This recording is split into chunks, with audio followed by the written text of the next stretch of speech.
नमस्कार दोस्तों, आज हम लोग अर्थशास्त्र 10th क्लास के इकाई 5 रोजगार और सेवा से संबंधित कुछ लघुतरीय प्रश्न है जिसको देखते हैं हम लोग और उसको सॉल्व करते हैं।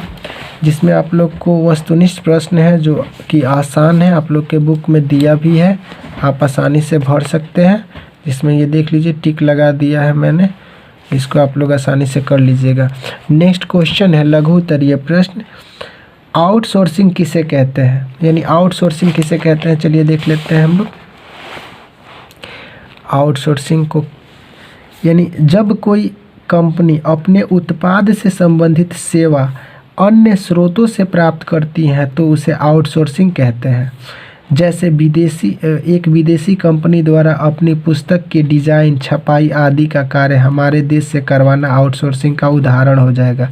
यानी हम किसी देश मतलब कोई उत्पाद करते हैं और उसकी डिज़ाइन या कुछ ऐसी आवश्यक चीज़ है जो दूसरे देश से मंगाते हैं, वो हमारे लिए आउटसोर्सिंग का एग्जाम्पल हो जाएगा।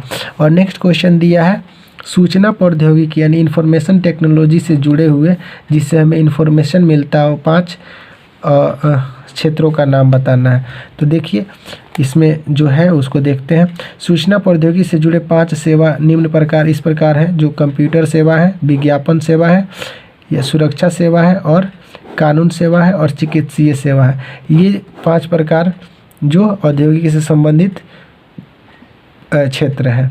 और आप लोग से उम्मीद करता हूँ कि आप लोग को ये वीडियो पसंद आ रही होगी, और आप लोग इस वीडियो पे अगर नए हैं तो चैनल को सब्सक्राइब कर लें और इसी तरह आप लोग इसका बेनिफिट्स लेते रहें।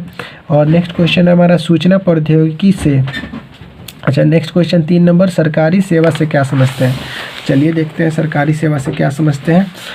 जब देश या राज्य की सरकार लोगों को काम के बदले मासिक वेतन और उसके विभिन्न क्षेत्रों में काम लेती है, उससे विभिन्न क्षेत्रों में काम लेती है, जैसे सैन्य सेवा हो गया या फिर शिक्षण संस्थान हो गया, यानी शिक्षक से सेवा हो गया, इत्यादि संस्थानों में अगर वह काम लेती है और विभिन्न प्रकार से कार्य करवाती है, उसी को हम लोग क्या कहेंगे, सरकारी सेवा कह देंगे।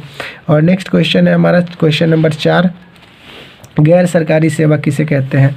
जब सरकार अपने द्वारा संचालित विभिन्न कार्य को गैर सरकारी संस्थाओं के सहयोग से लोगों तक पहुंचाने का काम करती है अथवा स्वयं अपने प्रयास से ऐसी सेवाओं के सृजन से लाभान्वित होती हैं तो उसे गैर सरकारी सेवा कहते हैं। जैसे ब्यूटी पार्लर हो गया, विमान सेवा हो गया, बैंकिंग सेवा हो गया इत्यादि, ये सब हमारे गैर सरकारी सेवा के अंतर्गत आते हैं। नेक्स्ट क्वेश्चन है क्वेश्चन नंबर 5, आधारभूत संरचना किसे कहते हैं। यानी आधारभूत संरचना के अंतर्गत 2 आधारभूत संरचना आती हैं। जैसे पहला है हमारा आर्थिक आधारभूत संरचना, जिसमें बीमा क्षेत्र, सरकारी वित्तीय क्षेत्र, ऊर्जा, कोयला या विद्युत तल इत्यादि आता है। और नेक्स्ट होता है गैर आर्थिक आधारभूत संरचना, जिसके अंतर्गत प्रारंभिक शिक्षा, माध्यमिक शिक्षा और सामाजिक सेवा और सफाई इत्यादि को रखा गया है। ये सभी आधारभूत संरचना की इकाई है। नेक्स्ट क्वेश्चन है क्वेश्चन नंबर 6, रोजगार और सेवा में क्या महत्व है। तो रोजगार और सेवा का अभिप्राय यह उन बातों से है जब व्यक्ति अपने परिश्रम एवं शिक्षा के आधार पर जब जीवन जीने के लिए धन एकत्रित करता है और एकत्रित धन को जब पूंजी के रूप में व्यापार करता है या निवेश करता है तो सेवा क्षेत्र उत्पन्न होती है। अतः रोजगार और सेवा एक दूसरे के पूरक हैं। रोजगार एवं सेवा आर्थिक क्रियाओं के विकास और विस्तार से उपलब्ध होती हैं। इसलिए कहा जाता है कि आर्थिक प्रगति के कारण देश का विकास के साथ साथ सेवा क्षेत्र का विकास होता है, जिसके फलस्वरूप लोगों के लिए रोजगार का नया अवसर मिलता है।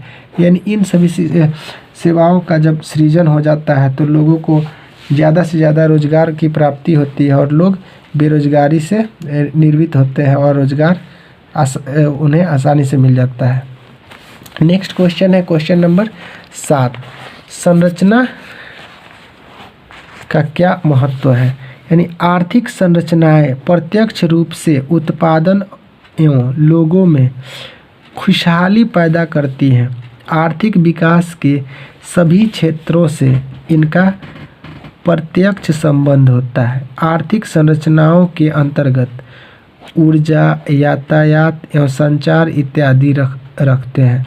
उपर्युक्त विषयों से आर्थिक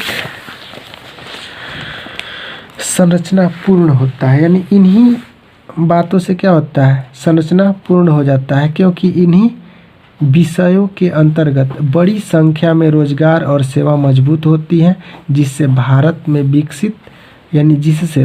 विकसित देश की श्रेणी में खड़ा होगा। यानी जिन्हीं कारणों की वजह से भारत विकसित की श्रेणी में खड़ा हो पाता है। चलिए नेक्स्ट क्वेश्चन है क्वेश्चन नंबर 8, मंदी का असर भारत में क्या पड़ा। यानी मंदी का असर भारत पर क्या पड़ा, इसके बारे में देखते हैं। मंदी का असर भारत में कम पड़ा, क्योंकि यहाँ पूंजी बाजार काफ़ी मजबूत अवस्था में है। यहाँ के इंजीनियर आज भी बाह्य स्रोतों में लगे हुए हैं। खासकर भारत का सूचना प्रौद्योगिकी सेवा क्षेत्र काफ़ी मजबूत है और पूरे विश्व में हमारे इंजीनियर का स्थान महत्व है। हमारी आधारभूत संरचना कमज़ोर होने के बावजूद मंदी का असर हमारे देश पर कम पड़ा। यानी इन्हीं कारणों से क्या हुआ, भारत के जो इंजीनियर थे, आर्किटेक्चर्स थे या इंजीनियर जो भी थे, वो मजबूत इरादे के थे, जिसके वजह से हमारे भारत का संरचना कमज़ोर हुई भी, लेकिन इस पर जो असर पड़ा बहुत ही कम पड़ा। और इसी वीडियो के साथ हम लोग आज का ये वीडियो समाप्त करते हैं। और आप लोग से रिक्वेस्ट है कि आप लोग अगर इस वीडियो पे नए हैं, इस चैनल पे नए हैं, तो इस चैनल को सब्सक्राइब कर लें और वीडियो को अपने दोस्तों के पास शेयर ज़रूर करें। मिलते हैं नेक्स्ट वीडियो में। Thank you for the watch.